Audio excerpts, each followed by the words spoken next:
ମାଗୁଣିର ଶଗଡ଼ ଗୋଦାବରୀଶ ମହାପାତ୍ର। ଖଲିକୋଟର 2 ଲକ୍ଷ ଲୋକଙ୍କ ଭିତରେ ପ୍ରତିଦିନ ଯିବା ଆସିବା ଚାଲିଛି।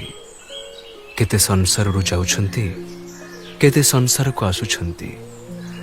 ଏ ଖବର ରଖୁଛନ୍ତି ଗୃହ ପରିବାର ବା ସାଇ ପଡ଼ିଶାର ଲୋକେ। କିନ୍ତୁ ଯେଉଁଦିନ ମାଗୁଣି ଏ ସଂସାର ଛାଡ଼ି ଚାଲିଗଲା, ସେଦିନ ଖବରଟା ଖଲିକୋଟର ପୁରପଲ୍ଲୀ ସବୁଆଡ଼େ ବ୍ୟାପିଗଲା। ଯେ ଶୁଣିଲା ସେ ମୁହୂର୍ତ୍ତେ ହେଲେ ନୀରବ ରହି ଦୁଃଖରେ କହିଲା, ମାଗୁଣି ଚାଲିଗଲା। ଆହା, ବିଚରା ଚାଲିଗଲା। ମାଗୁଣି କିଏ? ଖଲିକୋଟର ସେ ରାଜା ନୁହେଁ, ଏକଥା ନିଶ୍ଚୟ। ସେ ରାଜ୍ୟର ନେତା ନୁହେଁ, ଏକଥା ସମସ୍ତେ କହିବେ। ସେ କର୍ମୀ ନୁହେଁ, ଏକଥା ସମସ୍ତେ ଜାଣନ୍ତି। ସେ କେବେ ସତ୍ୟାଗ୍ରହରେ ଯୋଗ ଦେଇନାହିଁ କି ରଜାକୁ ଖଜଣା ଦେଇନାହିଁ।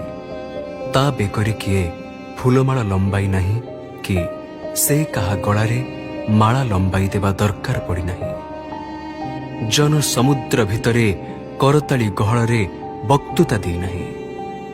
ସେ କେବଳ କରିଛି ଗୋଟିଏ କାମ, ମୁଣ୍ଡର ଝାଳ ତୁଣ୍ଡରେ ମାରି ଜୀବନ ପଥରେ ଲଢ଼େଇ କରିଛି। ସେ ଲଢ଼େଇ ଦେଶ ପାଇଁ ନୁହେଁ, ଜାତି ପାଇଁ ନୁହେଁ, ତାହା ନିଜର ପେଟ ଚାଖଣ୍ଡକ ପାଇଁ। ତଥାପି ମାଗୁଣିର ମୃତ୍ୟୁ ଖବର ପାଇ ସମସ୍ତେ କହିଲେ, ଆହା, ବିଚରା ଚାଲିଗଲା। ଗଡ଼ରେ ତ ପଚାରିଲେ ସମସ୍ତେ କହିବେ ମାଗୁଣି କିଏ। ଦୂର ଜଙ୍ଗଲ ତଳ ପଲ୍ଲୀ ଗାଁରେ ମଧ୍ୟ ତାର ପରିଚୟ ମିଳିପାରିବ। ମାଗୁଣି ଖଲିକୋଟର କେହି ନୁହେଁ, ସେ ଜଣେ ଶଗଡ଼ିଆ।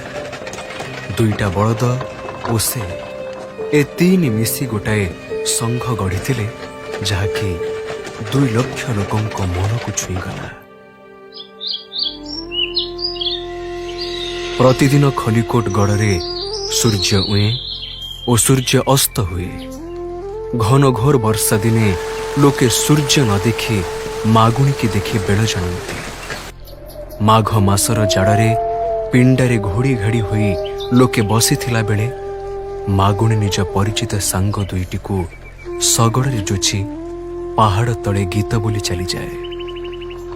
ଲୋକେ କୁହନ୍ତି, ମାଗୁଣି ସେମାନଙ୍କର ଗୋଟିଏ ଘଣ୍ଟା। ବର୍ଷା ଦିନେ ବର୍ଷା ଘୁଞ୍ଚି ଯାଇପାରେ, ଖରା ଦିନେ ଖରା ତାତି କମ୍ ହୋଇପାରେ, କିନ୍ତୁ ମାଗୁଣିର ଶଗଡ଼ ଦିନେ ହେଲେ ବନ୍ଦ ହୁଏ ନାହିଁ।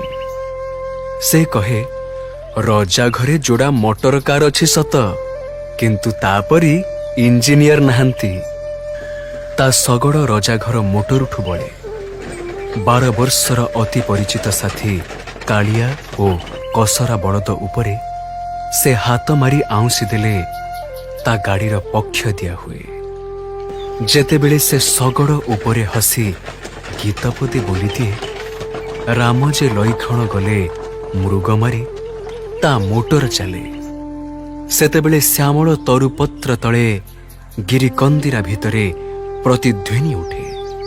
ଅର୍ଦ୍ଧସୁପ୍ତ କୁକ୍କୁଟ କୁମ୍ଭାଟୁଆ ତାକୁ ଉତ୍ତର ଦିଅନ୍ତି। ପଲ୍ଲୀର ବୁଲା କୁକୁର ଦଳ ଚମକି ଉଠି ଗାଁରେ ଚହଳ ପକାଇ ଦିଅନ୍ତି। ଘଡ଼ ଘଡ଼ ଶବ୍ଦରେ ଶଗଡ଼ ଚାଲିଯାଏ ଷ୍ଟେସନ ଅଭିମୁଖେ। 50 ବର୍ଷର ମାଗୁଣି 12 ବର୍ଷର ସାଥୀ ବଳଦକୁ ଧରି ଯେତେବେଳେ ଭଡ଼ା ବୋହି ଚାଲେ, 70-80 ବର୍ଷ ତଳର କାହାଣୀ ପରି ବହିଯାଏ। ସେ କହେ, ଆଗ ତା ନିଜ କଥା।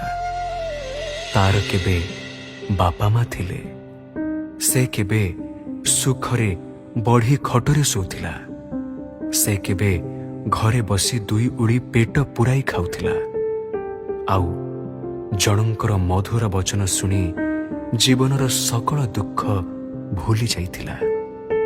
ସେ ଗଢ଼ିଥିଲା ଗୋଟେ ସ୍ୱପ୍ନ ରାଜ୍ୟ। ସେ ରାଜ୍ୟରେ ସିଏ ଥିଲା ରାଜା। ରାଣୀ କରି ଯାହାକୁ ଆଣିଥିଲା, ଜୀବନଟାକୁ ସେ ହସାଇ ହସାଇ ନଚାଉଥିଲା।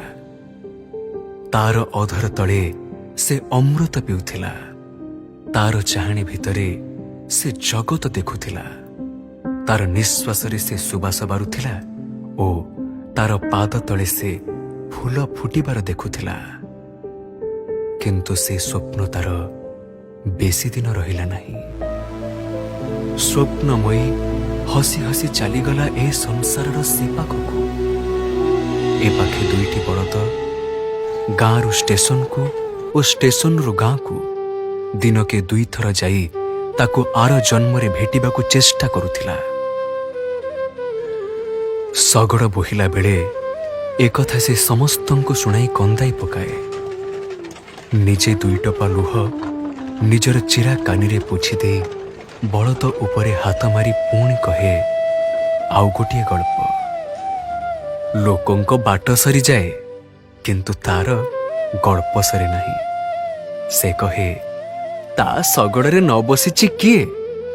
ବସି ନଥିଲେ ବସି ନଥିବେ ଖଲିକୋଟର ରାଜା, କିନ୍ତୁ ଦେବାନ କହ, ମ୍ୟାନେଜର କହ, ଓକିଲ କହ, ମହାଜନ କହ, ଏପରିକି ମହାତ୍ମାଙ୍କ ଭକ୍ତ ପର୍ଯ୍ୟନ୍ତ କହ, ସମସ୍ତେ ବସିଛନ୍ତି ତା ଶଗଡ଼ରେ। ଏସବୁ କଥା କହିଲା ବେଳେ ସେ ଏଡ଼େ ଉତ୍ସାହରେ କୁହେ ଯେ ବେଳେବେଳେ ବଳଦ ଦୁଇଟା ଠିଆ ହୋଇଗଲେ ମଧ୍ୟ ସେମାନଙ୍କୁ ଅଡ଼ାଏ ନାହିଁ। ଜାଣିପାରିଲେ କହେ, ଏ ପଶୁଗୁଡ଼ାକ ମଧ୍ୟ ଏ କଥା ଶୁଣିବାକୁ କାନଉଛନ୍ତି। ମାଗୁଣୀର ଶଗଡ଼ ଓ ବଳଦ ଖଲିକୋଟର ଗୋଟିଏ ବିରାଟ ଇତିହାସ ନ ହେଲେ ମଧ୍ୟ ସେ ଇତିହାସର କେତେଟା ପୃଷ୍ଠା। ସେ ଇତିହାସ କହେ, ଏ ଶଗଡ଼ ରାଜ୍ୟର ସମସ୍ତିଙ୍କି ଚିହ୍ନିଛି। କେତେ ବାଳ ବିଧବା ଏହାରି ଉପରେ ବସି ଶାଶୁ ଘରୁ ବାପ ଘରକୁ ଫେରିଛନ୍ତି। କେତେ ସୁହାସିନୀ କୁଳବଧୂ ବାପ ଘରୁ ଶାଶୁ ଘରକୁ ମଧ୍ୟ ଯାଇଛନ୍ତି। ଖଜଣା ଗଣ୍ଡାକ ଦେଇ ନ ପାରି ଯେଉଁଦିନ ମଣ୍ଡଳ ଗାଁର ଗଦାରାଉଳ ଜେଲ୍ ଗଲା, ସେଇଦିନ ତା ଘରର ଛାଞ୍ଚୁଣି ମୁଣ୍ଡା ଆଦି ଏଇ ଶଗଡ଼ରେ ବୁହା ହୋଇ ଆସି ରଜାଘର କଚେରୀ ଦୁଆରେ ଜମା ହୋଇଥିଲା।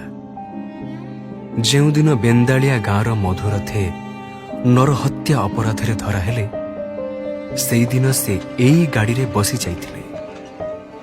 ଏଇ ଗାଡ଼ିରେ ବଡ଼ ଓକିଲ ଆସି ରଜାଘର ପକ୍ଷ ନେଇଛନ୍ତି। ଏଇ ଗାଡ଼ିରେ ରଇତ ନେତାଏ ହାତକଡ଼ା ପଡ଼ି କଚେରୀକି ଯାଇଛନ୍ତି। ଏଇ ଗାଡ଼ି ସୁଖ ଦେଖିଛି, ଦୁଃଖ ଦେଖିଛି। ଲୁହ ବୋହି ଏଇ ଗାଡ଼ିର ଶୁଖିଲା ପାଳର ଗଦି ଓଦା ହେଇଯାଇଛି। ହସ ରୋଳରେ ଏ ଗାଡ଼ି କେତେ କମ୍ପିଛି। ଏଇ ସବୁ କଥା କହି ମାଗୁଣୀ ଯେତେବେଳେ ଗାଡ଼ି ଚଲାଏ, ମନେ ହୁଏ ମାଗୁଣୀ ଗୋଟିଏ ଜୀବନ୍ତ ଇତିହାସ। ଏପରି 10-5ଟା ଇତିହାସକୁ ଏକାଠି କଲେ ଓଡ଼ିଶାରେ ଗୋଟିଏ କୋଣାର୍କ ତିଆରି ହୁଅନ୍ତା। ଦିନେ ମାଗୁଣୀ ଶୁଣିଲା ତା ଗାଡ଼ିରେ ଆଉ ଲୋକେ ବସିବେ ନାହିଁ, କାରଣ ସିଂହ ଘର ଗୋଟାଏ ମୋଟର ବାସ୍ ଆଣୁଛନ୍ତି। ଶୁଣିଲା ମାତ୍ରେ ହସି ହସି ଆକାଶ ଫଟାଇ ଦେଲା। କହିଲା, ମୋଟର ବାସ୍ ତା କଣ ମୋ କାଳିଆ କସରାକୁ ଟପିଯିବ? ଭଲ କରି ଆହାର ଦେଇ ଯେତେବେଳେ ହାତ ମାରିଦେବି, ଲୋକେ କଣ ମୋ ଗାଡ଼ି ଛାଡ଼ି ସେ ଗାଡ଼ିକି ଯିବେ? ଏକଥା ଶୁଣି ସମସ୍ତେ ହସିଲେ ସତ, ମାତ୍ର ସେ ଖାତିର କଲା ନାହିଁ। 2-4 ଦିନ ଗଲା। ଦେଖୁ ଦେଖୁ ଗଡ଼ରେ ମୋଟର ବାସ୍ ପହଞ୍ଚିଲା। ଲୋକେ କହିଲେ, ଏଥର ମାଗୁଣୀର ବ୍ୟବସାୟ ବୁଡ଼ିଲା। ଏକା ବେଳେକେ 20 ଜଣଙ୍କୁ ଧରି ଘଣ୍ଟାକେ 40 ମାଇଲି ଯିବ। ମାଗୁଣୀକି ତାକୁ ବଳିଯିବ। କଥା ସତ। ଦୈତ୍ୟ ଦାନବ ପରି ଗଡ଼ରେ ମୋଟର ବାସ୍ଟାକୁ ଦେଖି ମାଗୁଣୀର ମନରେ ଛନକା ପଶିଗଲା। ସେ କାନ୍ଦି ପାରିଲା ନାହିଁ ସତ, କିନ୍ତୁ କାନ୍ଦ କାନ୍ଦ ହୋଇ ଭାବିଲା, ସେଦିନ ଯାଇଥିଲି କୋଦଳା ସଭାକୁ। କିଏ କହୁଥିଲେ କଳ ଜିନିଷଠୁ ହାତ ଜିନିଷ ଭଲ। ତାହେଲେ ମୋଟର କଳଠୁ କଣ ମୋ ଶଗଡ଼ ଭଲ ନୁହେଁ? ଏତେ ଲୋକ ସଭାରେ ବସି ଶୁଣୁଥିଲେ, ସେମାନେ କଣ ମୋର ଦୁଃଖ ବୁଝିବେ ନାହିଁ? କର୍ମୀ ନ ବୁଝିଲେ ଯିବି ଗାନ୍ଧୀଙ୍କ ପାଖକୁ। ଦରିଦ୍ରର ସାଥୀ ସେ, ଗରିବଙ୍କ ବନ୍ଧୁ ସେ। ସେ କଣ କହିବେ ମାଗୁଣୀ ମରିଯାଉ, ଆଉ ଇଏ ସିଂହେ ବଞ୍ଚନ୍ତୁ। ଷ୍ଟେସନର ଗଡ଼କୁ ସିଂହଙ୍କ ବାସ୍ ଚାଲିଲା। ମାଗୁଣୀର ଶଗଡ଼ ମଧ୍ୟ ଚାଲିଲା, କିନ୍ତୁ ବାସ୍ ପୂର୍ଣ୍ଣ, ଶଗଡ଼ ଖାଲି। ମାଗୁଣୀ ଯେତେ ଆଗରୁ ରାତି ଅଧରୁ ଉଠି ଷ୍ଟେସନରେ ଶଗଡ଼ ହାଜର କଲେ ମଧ୍ୟ ଲୋକେ ଗଲେ ବାସ୍ରେ। ଯେତେ ନୂଆ ଅଖାର ଗଦି ପକାଇଲେ ମଧ୍ୟ ଲୋକେ ଧାଇଁଲେ ବାସ୍ ମୁହଁକୁ। ଯେତେ ହାତ ଧରି ଡାକିଲେ ମଧ୍ୟ ଲୋକେ ଚାହିଁଲେ ବାସ୍ ଆଡ଼କୁ। ଦିନେ ଗଲା, 2 ଦିନ ଗଲା, ସେ 2 ଓଳି ଖାଇକରି ଆସୁଥିଲା, ଓଳିଏ ଖାଇ ଆସିଲା। ସେ ଭାତ ଖାଇ ଆସୁଥିଲା, ତୋରାଣୀ ପିଇ ଆସିଲା। ସେ 2 ଓଳିରେ ଥରେ ପିଇ ଆସୁଥିଲା, କ୍ରମେ 3 ଓଳି ଚୁଲି ଲାଗିଲା ନାହିଁ।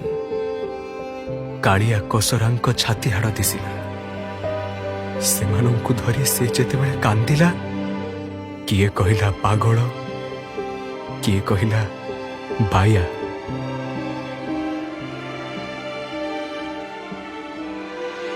ତାପରେ ଯେଉଁଦିନ ମାଗୁଣୀର କୁଡ଼ିଆ ଦୁଆର ଭାଙ୍ଗି ଗାଁ ଲୋକେ ତା ଶବ କାଢ଼ିଲେ, ଦେଖିଲେ ଛିଣ୍ଡା କତରା ତଳେ 5 ଜଣ ବାଡ଼ି ଖଣ୍ଡକ ଶୁଆଇ ଦେଇ ମାଗୁଣୀ ଆଖି ବୁଜି ଦେଇଛି।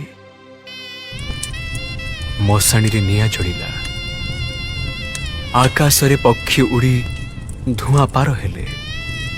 ଖଲିକୋଟର 2 ଲକ୍ଷ ଲୋକ ସେ ଖବର ପାଇ ଦୁଃଖରେ କହିଲେ, ଆହା, ମାଗୁଣୀ ଚାଲିଗଲା।